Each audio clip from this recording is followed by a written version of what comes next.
وعلیکم السلام ورحمۃ اللہ وبرکاتہ۔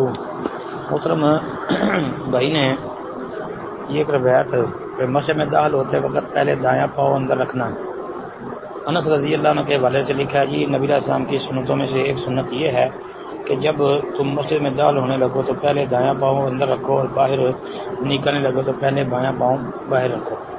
مستدرک حاکم مسلم کی شرط پر صحیح یہ لکھا ہے جی اس میں جی یہ درست بات ہے، بلکہ آپ ایسے کریں کہ صحیح بخاری کے اندر آپ دیکھ لیں، صحیح بخاری حدیث نمبر 426 کہ نبی علیہ الصلوۃ والسلام جو ہے وہ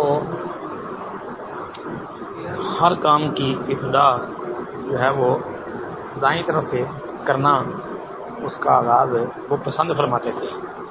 تو یہ صحیح بخاری کی حدیث ہے، آپ سامنے رکھ لیں۔ ہاں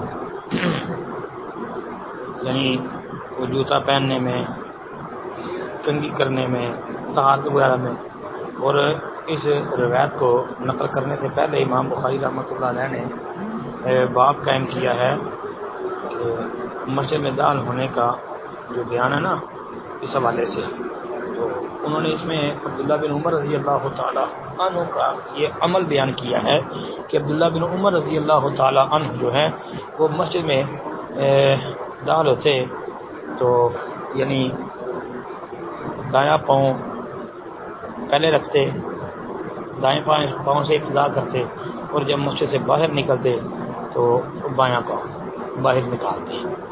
تو اس لیے یہی صحیح بات ہے۔ السلام علیکم ورحمۃ اللہ۔